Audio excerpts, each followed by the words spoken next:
भारत माता की जय, जगत जननी गौ माता की जय, नंदी भगवान की जय। आज एक अद्भुत रहस्यात्मक चर्चा करने की इच्छा हो रही है। हमारे पूर्वजों द्वारा गौ माता का रुंड करके खाने के कारण अंग्रेजों को धिक्कारते हुए गुरुंड कहा गया और उन्हें गुरुंड कहने के उपरांत उनके विरुद्ध अनथक संघर्ष किए और उस संघर्ष के परिणाम स्वरूप श्रावण कृष्ण पक्ष की चतुर्दशी संवत 2004 को भारत राष्ट्र आजाद हुआ। उसके पश्चात भारत ने गणतंत्र पद्धति अंगीकार की। गणतंत्र पद्धति जिस दिन अंगीकार की वो दिन था 26 जनवरी 1950 और उस दिन भारतीय राष्ट्रीय पंचांग की तिथि थी माघ शुक्ला अष्टमी संवत 2006। एक अद्भुत संयोग है, अद्भुत परिचर्चा का साधन है और सीखने योग्य चीज है।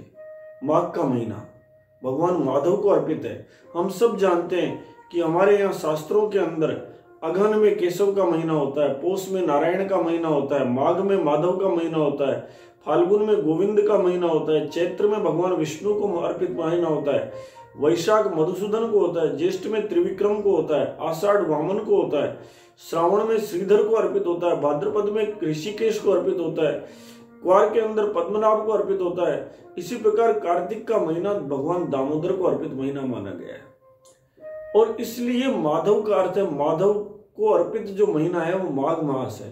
माँ अग, माँ और अग दो शब्दों से मिलकर बना हुआ। माँ का नाम होता है नहीं और अग का अर्थ होता है पाप, अर्थात पाप रहित महीना यदि है तो माघ का महीना है। पहला चयन माघ का महीना। दूसरा चयन गुप्त नवरात्रि का समय, माघ शुक्ला प्रतिपदा से नवमी का मध्य का समय, गुप्त नवरात्रि का समय, साधना का विशेष अवसर, अति विशिष्ट अवसर, अति श्रेष्ठ अवसर, अति दृढ़ अवसर। उसके बाद अष्टमी तिथि का वर्ण। अष्टमी तिथि भगवती दुर्गा को अर्पित तिथि है और दुर्गा दुर्गति नाशिनी है, इसलिए दुर्गा की वंदना का सर्वोत्तम दिन है। इसके साथ ही भीष्म पितामह ने इसी दिन शरीर छोड़ा था, इसलिए भीष्माष्टमी दृढ़ संकल्प की तिथि है, नारायण को अर्पित होने की तिथि है, जहां बैठ करके और कोई भक्त भगवान को ये कह सके सदैव देवो भगवान प्रतीक्षताम कलेवरम यावदिदं नौम्यं प्रसन्न आसारुण लोचनोल्लस मुखाम्बुजो ध्यान पथस चतुर्भुजे। कोई भक्त भगवान को इतना दृढ़ संकल्पी कि वो ये कह सके कि सदैव देवो भगवान प्रतीक्षताम। अरे ओ कानुड़ा, ओ भगवानों के भगवान, ओ सारे देवताओं के देव कृष्ण, तू बैठ जा। सदैव देवो भगवान प्रतीक्षताम, प्रतीक्षा कर। किस बात की प्रतीक्षा कर? मुझे इच्छा मृत्यु का वरदान मिला हुआ है, मैं जब तक शरीर नहीं छोड़ू तब तक तू मेरे सामने बैठ जा गोविंद, क्योंकि इतना तो करना गोविंद जब प्राण तन से निकले, मेरा सांवरा निकट हो, मुरली में सुर भरा हो। विष्णु पितामह का अद्भुत संकल्प था, मेरे सामने बैठ जाओ और प्रतीक्षा करो, मेरी जब मर्जी होगी शरीर छोड़ूंगा। कलेवरम यावदिदं हीनोम्यम, जब तक ये कलेवर नहीं छोड़ दूं तब तक कृष्ण बैठकर प्रतीक्षा करो। क्यों? क्योंकि मैं तुम्हारा प्रसन्न मुख देखना चाहता हूं। प्रसन्न हासा अरुण लोचनोल्लस मुखाम्बुजो ध्यान पतस चतुर्भुज। ये चार भुजानाथ, मैं तुम्हारा मुस्कुराता हुआ चेहरा देखना चाहता हूं जब शरीर छोड़ू, इसलिए सामने बैठ जाओ।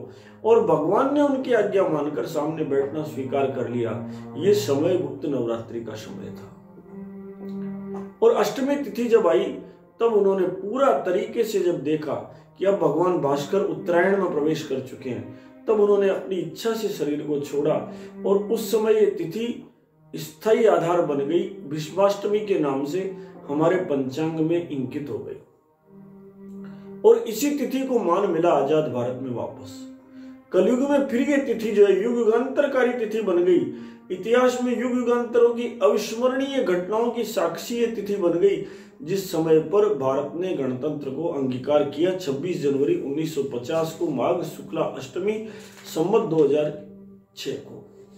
वैसे भी महत्वपूर्ण है, हम सब जानते हैं कि आजाद भारत के अंदर कैलेंडर रिफॉर्म कमेटी बनी थी, जिसमें प्रोफेसर मेघनाथ साहा जो एस्ट्रोफिजिक्स के बहुत बड़े विद्वान व्यक्ति थे, उनकी अध्यक्षता में कमेटी बनी और उस कमेटी ने पूरा अध्ययन किया और अध्ययन करने के बाद पूरी दुनिया के कालपत्रकों का अध्ययन किया। पूरी दुनिया के एक एक जगह जाकर के जहां जहां से भी जो भी थे, इसमें ग्रेगोरियन कैलेंडर भी शामिल था, अरब जगत के कैलेंडर भी शामिल थे, सबको शामिल करने के उपरांत काल भगवान का दंड जो था, लव निमेश परमाणु जुग बरस कल्प सचंड भजसिन मंत्री राम को काल जासु को दंड, वो राम का जो कोदंड है, जो भारत का संवत्सर पंचांग है, जिसको 12 विशेष सिद्धियों के बराबर माना गया है, जिसे साक्षात भागवत के बराबर पुण्य फलदायी माना गया है, जिसे साक्षात ओंकार के बराबर पुण्य फलदायी माना गया पद्म पुराण उत्तराखंड में, जिसे साक्षात भगवान द्वादश आदित्य के बराबर पुण्य फलदायी माना गया है, उस भारत के पंचांग को राष्ट्रीय प्रतीक घोषित किया। ये बात है 22 मार्च 1957 अंग्रेजी तारीख की। इसलिए भारत का राष्ट्रीय पंचांग सबसे अधिक वैज्ञानिक है। पूरी धरती पर सबसे अधिक विज्ञान के जमाने में विज्ञान का सबसे बड़ा सम्मान है, और इसलिए उस पंचांग के आधार पर जो तिथि थी वो गुप्त नवरात्रि की माघ शुक्ला अष्टमी थी। वैसे भी माघ का महीना हम सब जानते हैं, माघ मकर गते रवि जब होई, तीरथ पति ही आव सब कोई, देव तनुज किन्नर नर श्रेणी, सादर मज्जई सकल त्रिवेणी, पूजई माधव पद जल जाता, परसी अखय बटु हर सही गाता, श्री राम जय राम, श्री राम जय जय राम, श्री राम जय राम, श्री राम जय राम, श्री राम जय राम, श्री राम जय राम, श्री राम जय राम, श्री राम जय राम, जय राम। जब मकर राशि पर भगवान सूर्य स्थित होते हैं, शनिदेव की स्वराशि है ना, अपने बेटे के घर जब पिता पहुंच जाते हैं, शनि के घर में जब सूर्य भगवान प्रवेश करते हैं, उस समय पर प्रयागराज की सुंदरता अद्वितीय हो जाती है। ब्रह्मांड की सर्वोत्तम जगह है प्रयागराज, उसकी सुंदरता अद्वितीय हो जाती है। और उस समय पर माघ मकर गत रवि जब होई, तीरथ पति आव सब कोई। प्रयागराज के यहाँ दर्शन करने के लिए सारे के सारे तीर्थ, सारे देवता, सारे दनुज, सारे किन्नर, सारे मनुष्य, सब लोग दौड़ पड़ते हैं प्रयागराज के दर्शन करने के लिए, और वहां जाकर के सादर जाकर के त्रिवेणी में स्नान करते हैं सबके सब।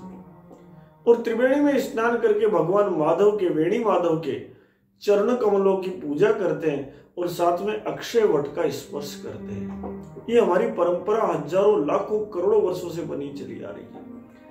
और इसी परंपरा में एक नवीन अध्याय जुड़ा। इसी माघ के महीने में, माघ अर्थात पाप रहित महीने में एक नवीन अध्याय जुड़ा कि हमने इसी गुप्त नवरात्रि के समय, अभी वही तिथि चल रही है आज, इसी गुप्त नवरात्रि के समय हमारे पूर्वजों ने स्वीकार किया कि भारत में गणतंत्र सत्ता अंगीकार की जाती है। और इसलिए 26 जनवरी 1950 के दिन ये जो माघ शुक्ला अष्टमी, हमारे कुछ तिथियां बहुत महत्वपूर्ण रही है, जिनको समय समय पर चर्चा भी करेंगे। जैसे श्रावण कृष्ण पक्ष की चतुर्दशी संवत 2004 को भारत राष्ट्र आजाद हुआ। ज्येष्ठ कृष्ण प्रतिपदा संवत 1914 को, अंग्रेजी तारीख थी 10 मई 1857, भारत का पहला स्वाधीनता संग्राम प्रारंभ हुआ। हमें इन तिथियों को भी याद रखना होगा, तभी तो आनंद आएगा। आइए इन तिथियों को याद करते हुए हम अपने जीवन में जो लव है, निमेश है, परमाणु है, युग है, ये सब भगवान की जो शक्ति है, उस शक्ति का स्मरण करें और अपने जीवन को आनंदित करें।